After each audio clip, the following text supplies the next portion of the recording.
What's up, everybody? It's your boy, the Doc, and we are on another episode of Hobby Talk. Big shout out to my sponsors, Pristine Auctions, which is the number one place to receive your sports cards and memorabilia. Also, don't forget to utilize the code Hobby Talk to receive $10 off your purchase today. My guest, we're going to be talking with the owner of Pristine Auctions, Jared Kavlie. I hope y'all love this episode. We dug into a lot. Let's tune in. Hey, what's going on, guys? It's your boy Dr. Collectible here, and I'm your host of Hobby Talk.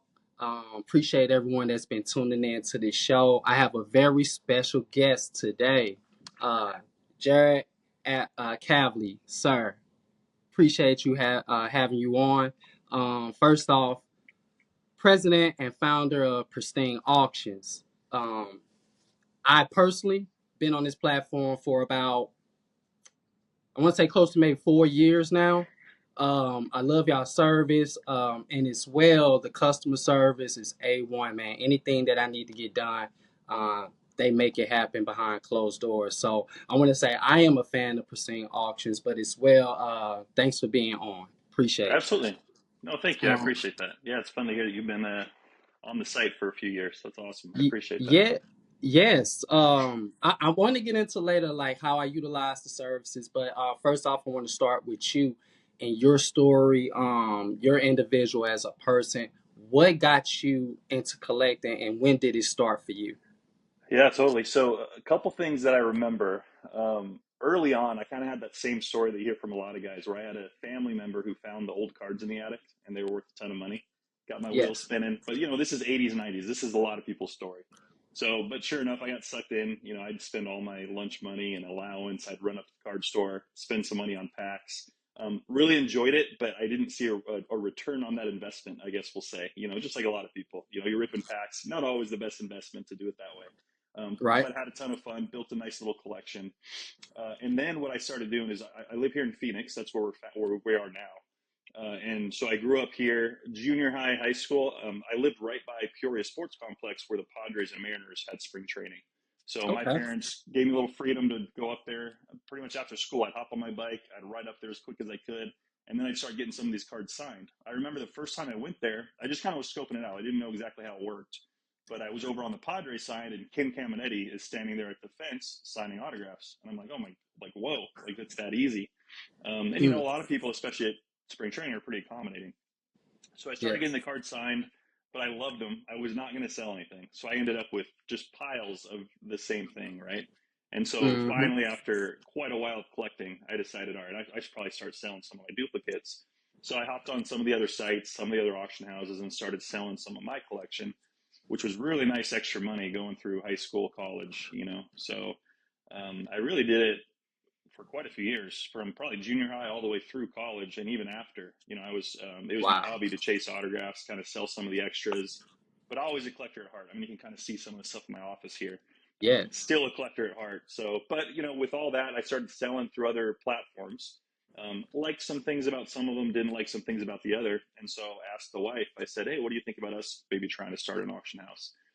But I'm kind of entrepreneurial, so I've always had some crazy ideas. And so she was Yes. very supportive, but kind of like, okay, I guess this is another one of your crazy ideas. So her and I together in 2010 started the business. She's still full time in the business as well. She's our CFO, so she's done all the numbers kind of from day one. Um, Wow. but yeah, that's kind of the story. So a lot of fun. We're still married and still love each other very much, which after all these years is pretty awesome. So yeah, it's been a lot of fun to build the business together, really. Nah, man, that is a blessing. First off, kudos to you what you have built. It's not easy to try to build an empire for yourself and for your family, and to move forward with your life, to have something to look back on as well. So yo, kudos to you, and as well, I look at you as one of the big auction companies that are in the hobby as well. That's how I look at it personally, and as well, once again, I tell you that I utilize the platform. Now, I do want to go a little bit about what was interesting. I want to let you know personally, one of the biggest things for me that got me um, really connected with Pristine when I started looking up and researching you as an individual, as as the president and founder. And I noticed that you also have a Christian background. I personally went to uh, Christian school as well from second grade all the way to my freshman year of high school. Then I started to go to public school. For you, um, growing up with them Christian values, and I think it's a beautiful thing. We don't talk about this a lot in hobby. I want to ask you for yourself.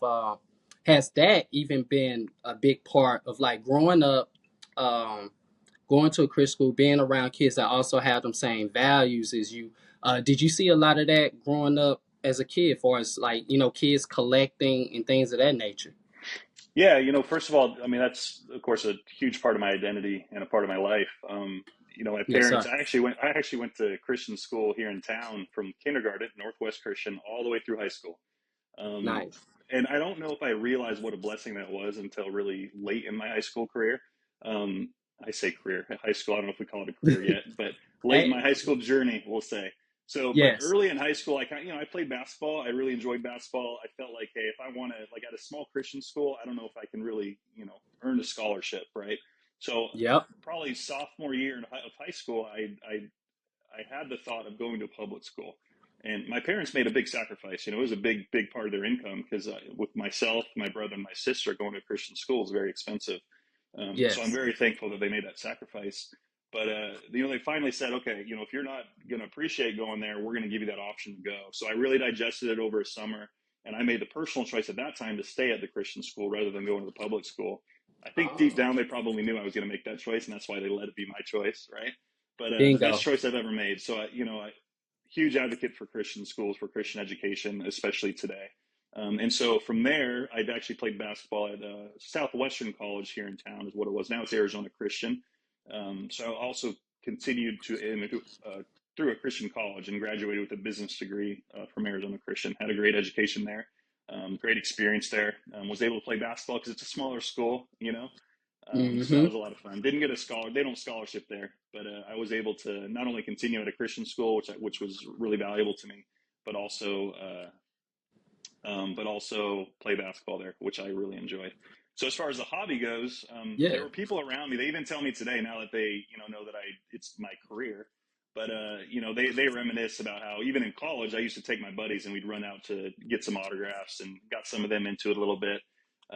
They still have some of those autographs. We talk about it here and there. So got people around me interested, at least make it not seem like I was too crazy, running around when they're hanging out playing video games. I'm like, nah, I'm gonna head up to the ball game and try to get some autographs. At first you're like, what is that? Why would you do that? And I'm like, come with me and check it out. It's kind of fun. So yeah, I'd get some of them into it for sure.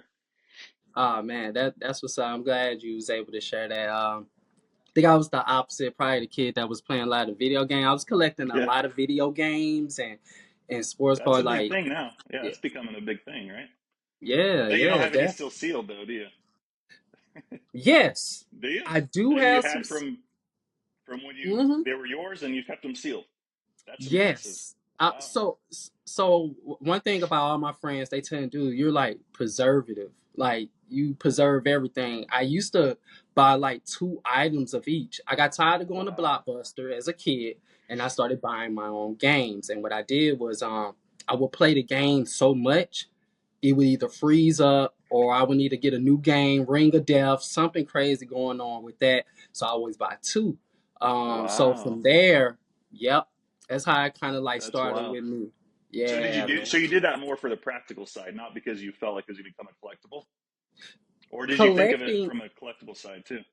yeah. So I didn't look at it as profitable, but collectible, yes. I was collecting video games to sneakers to, um, I mean, cards, Pokemon, you name it. I collect rocks, stones. I collected everything. Coins as well was another big thing for Nice. me when I was a Yeah, I kid. feel So like hearing you say that kind of makes me reminisce too, because I used to save everything, like insane. I was just talking to some guys in the office about it. I'd be at Disneyland and they'd have the cups, and I'd be like, I got to keep it. Like, I don't know why, I'm keeping it. And now at some yeah, point, I lost those things. yeah, And McDonald toys, like keep them in the package. I would not open them. And me eventually, we too. ended up dumping them at a garage sale, which I kind of still regret today. But Yeah, it's just like a bug, right? Like anything that you see is like this could be perceived as a collectible one day. I had to keep. So yeah, I was definitely in that camp for sure. Video games had never crossed my mind for some reason. I regret that today, of course, but Nah, man, it's a I pretty cool segment of collectibles. yeah, it's incredible what it has became too nowadays, and even collectibles like for yourself having, you know, I call it a mini empire, man. You have created something for the hobby, and now it's like a staple, a name. People know whether they're coming into the hobby, where they're leaving the hobby, or whether they're in this thing full blown invested.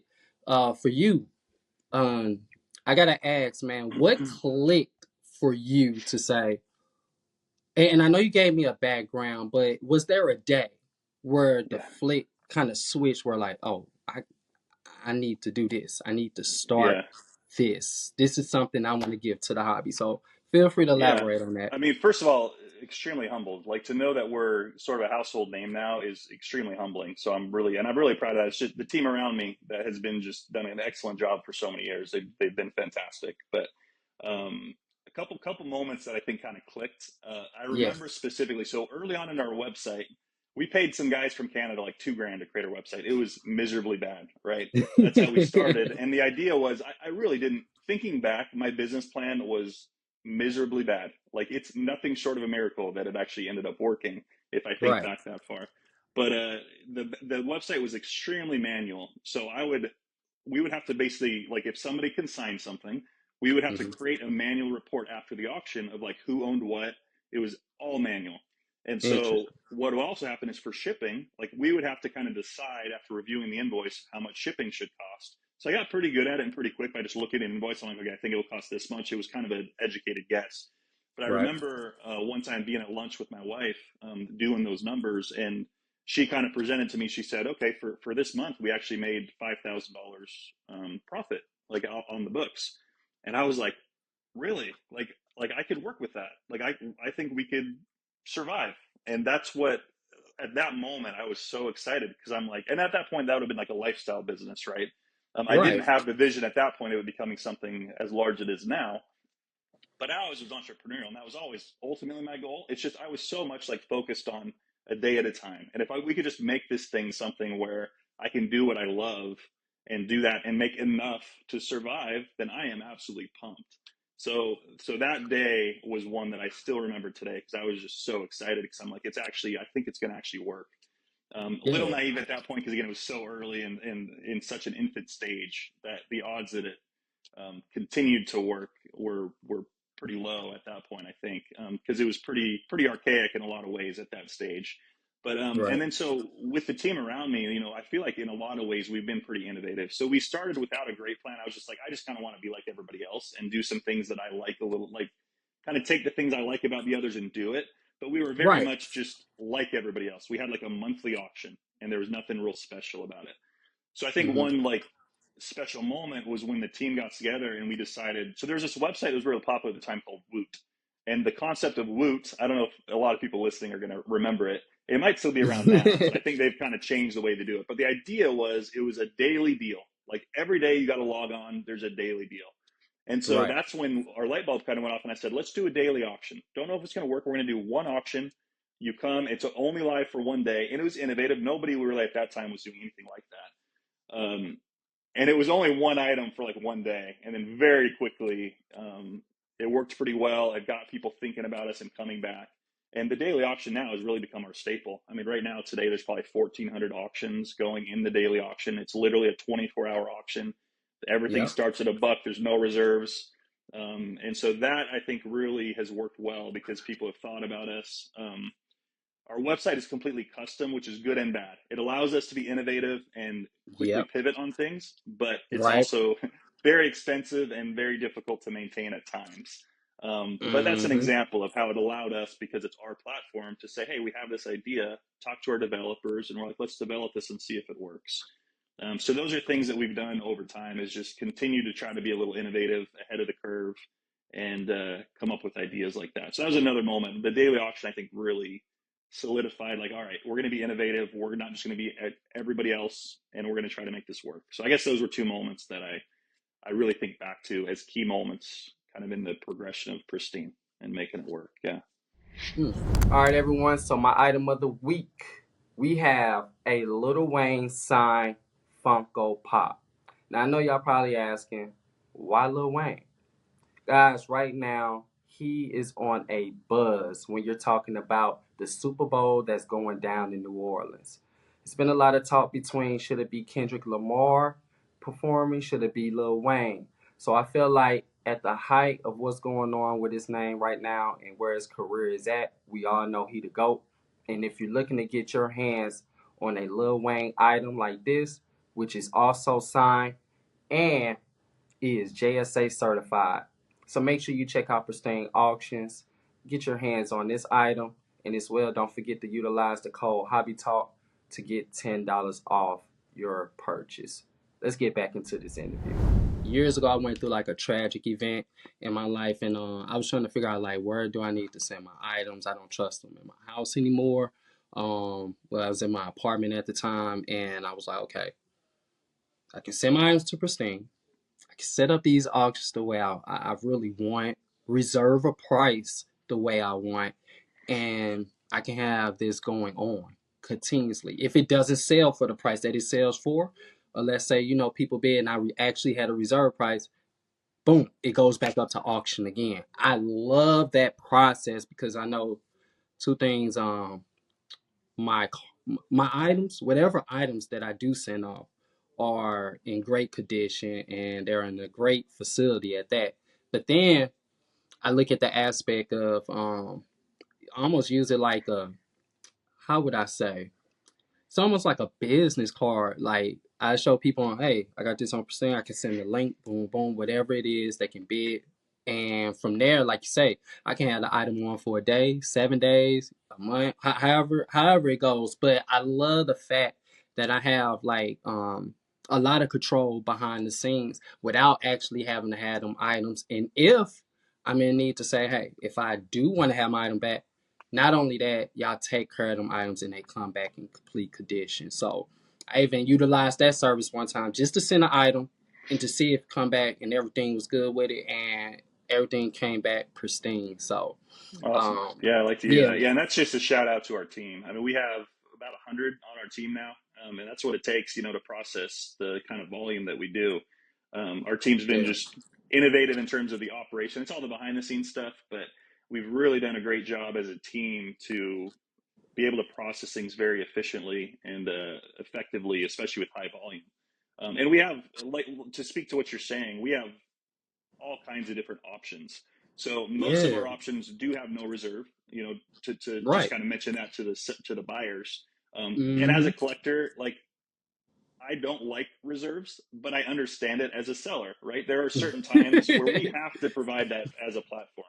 Um, me personally, when I have stuff to sell, I trust the process and I do no reserve. But Yep. some things it's going to be kind of up and down. So, and it's a little more stressful, right, than saying, hey, this is the Yes. minimum I want to sell it for. So we can accommodate all of those things. So if anybody listening has anything to sell, we can definitely accommodate any one of those ideas. But one thing that's actually exciting about that, so we have an elite Right. auction, which is a monthly auction, and it used to have reserves. And it's going on about a year now where we said, hey, we're going to make this, and I don't think anybody else does this. I can't speak for sure, but our Yeah. our premier platform, that's our monthly auction, now has no reserves, and that's No happened for reserve. about a year now. And Right. that's really grown and become something pretty special. In fact, the one that we have at National, I don't know when this is going to be released. I know National's coming up here in a couple weeks as we're speaking, but Right. we're going to have our best elite auction we've ever presented. We're going to have a lot of those items on display at National, and actually have a Wow. flyer here. Our marketing team has crushed it and produced a pretty nice flyer that we're going to hand out. So we're doing some pretty fun stuff at National. So hopefully, if this does get released beforehand, I guess you could tell me if it's going to be. But we'd love for everybody listening to come by and see us. One other special thing we're doing at National is we Yeah. have live auctions. This is our second or third year doing this, and it's a lot of fun. But we have live Mm-hmm. auctions that happen at our booth. So it's an auction every hour, and it's like in a rotation. So our booth is full of auctions. and you can only Wow. be in those auctions if you're at the show. So you have to come by our booth and scan the QR code. So it makes it pretty special because you're not competing with people outside of those walls. So it's a benefit for being there. Come by and see us, scan the QR code, and then you're kind of in that ecosystem where you can see the auctions through our app. So that's a lot of Nice. fun. That's another thing that's pretty special that we're doing at National. So That's it's different. our Super Bowl, I guess you'll say. Yeah, that's how I look at it. The National is like the Super Bowl of sports car shows. For sure. Dating back a few years ago, I have seen y'all. Um, I guess you could say set up at a few shows in the past. I believe y'all was at Mint Collective, if I'm not mistaken, right in Vegas. I think so. Yeah, we have a team now that we send to most of the major ones. I'm kind of a Mm-hmm. homebody. I don't get out a whole lot, but I definitely go to national. That's something that even as a collector, it's like I got to be there, and then Yeah, just to represent Pristine and be there and kind of meet some of our big buyers and sellers. It's something I yeah. love. I absolutely love being a national. Now But I love I y'all. I can't get love out of y'all here setups. to all the shows, but we do have a team that often are at all those different shows for sure. Yeah, no, every time I come across y'all booth, y'all setup, it looks good. I believe my first time, I believe I was with Talent Sports Cards, another creator, and got a Yeah. chance to meet the team for the first time. He introduced me to a few individuals, and I thought that was pretty cool. And ever since then, I see y'all setups. I think they're pretty amazing from top to bottom. So, kudos to y'all and the team on what y'all do at these shows and events. Just a few questions. Run it off with and asking, first off, what are you collecting right now? Like, do you have some man? Listen, you have so much. I can believe in, and so much that you come across on a daily basis. Probably. What are you collecting right now? Just personally. All right, so I got kind of a weird answer. You probably don't hear a lot. So I have fallen in love with the sport of NASCAR. So I know a few years ago I was a scoffer, absolutely hated NASCAR. But I've got some pictures on my wall here where I've gotten to know some of the drivers on a personal level. We've done a lot of autograph signings with them. Ultimately, it started by filling a niche where we didn't have much NASCAR stuff on our website. Yeah. And I have a family friend that I grew up going to church with here in Phoenix who started racing. His dad raced Indy, which was one of my favorite things ever to do, is watch him race an Indy 500. Wow. And beyond that, he stopped and I kind of got out of it. And then his son, Chad, started racing. And so I got back into it watching him. We started sponsoring him. And he's retired from racing himself, but he now owns a dirt team. Well, through that dirt team, we sponsor that and we have for many years. And he has had guys like Christopher Bell, Kyle Larson, Chase Elliott, some of the top NASCAR talent. When they want to race on dirt, they go to him because he's got some of the best equipment and some of the best chances of basically competing. So through that, I've gotten to know some of those guys, opened some doors to do some autograph signings. Dale Jr.'s niece raced for him, and through that, he did a signing for Wow. us. So it's opened up a lot of doors. I've gotten to fall in love with the sport because once you get to know it a little bit and have kind of a horse in the race, it becomes a whole nother monster, and you kind of start to learn a little more of the intricacies of the sport rather than that they're just going in ovals. So that was a long way to answer you, but I've got some pretty special Yeah, stuff from that sport on my actually behind me. I Some race see. used helmets, and then yeah, so and NASCAR cards is kind of my thing. So I collect rare NASCAR cards. What I love about it is it's just much more affordable too. Not only is it what I already love, but I've picked one that's a lot more affordable. You can get one-on-ones of top drivers for a few $100 versus other sports you'd pay tens of thousands. You know Tens what I of mean? thousands. So yeah, I've got a pretty good NASCAR collection going. In fact, we're Nice. actually we're actually in the process of moving. So now that I have to actually move it all, I'm wondering why I have so many. But you know Oh how that man. goes. But it's Don't feel bad. First off, I'm happy to hear that because personally, I am a NASCAR guy. Jeff Gordon, grew up watching him. He's probably my favorite of all time. Not nice. even that. To add on to it, this is one of the most ridiculous things I think I seen growing up. He was in my social studies book. No Jeff way. Gordon was in my social Wow. studies book. So yeah, growing up, even reading him in textbooks and things of that nature, and Do you I have a just drive? Do think you have a current driver that you like, or are you still on the search? so. I would say this. I'm gonna say this. So back in St. Louis, where I'm from, I'm originally from St. Louis. I see that pool house over there in the corner. I want to Yeah. get to you on that too. But so in St. Louis, we do a lot of racing. They also have we also have racing. We have two fields or whatnot in Illinois. So you got St. Louis and Illinois. You got the river that just crosses through that Mississippi River. And on the Illinois side, we also have drag racing that we do. Um, I have two guys that I know that drag race back at home. One is named you have no Eric Eric Griff, and there's another individual. I can't think his name. I think his last name is Gordon. But these two individuals here, they've been doing this for a while. They first started off as mechanics. We have a lot of mechanics in Illinois as well, growing up in the city of East St. Louis, where I'm from. So that's one of the two guys that I'm watching personally, but it's more into like drag race. It ain't NASCAR Gotcha. per Yeah. se. But, I Yeah, look for at it sure. still in the same realm. Yeah, Gordon's still very much involved in the sport, by the way. So he's with He Hendrick is. Motorsports. That's Chase Elliott, Alex Bowman, and William Byron. So, And and he's, Byron. at the track every day. We're, here in Phoenix, they come around twice a year, and we do a lot of stuff at track. So I see Gordon walking around all the time. And we work with him to a degree. We Nice. get a lot of his autographs. So he actually sells with us. We don't do signings with him directly, but he sells his stuff through our auction. So you'll see a lot of Jeff Gordon signed stuff through our auction, too. So yeah, I like NASCAR is my thing. Hopefully, we yeah. didn't lose the audience by talking too much NASCAR. But Hey, we learn something new every day, man. We learn something new every day. I mean, hey, I'm still like my attire. Long story short, my attire and my theme for the national last year was NASCAR. So I dressed up, had a race car outfit on, took a photo shoot, had national in there because I'm an ambassador for the national. So I went with that NASCAR type of feel, just something different. I think of like I go to collecticons, events like that. They dress up, so yeah, trying something different at a sports car show. But I mean, I watch guys like Bubba.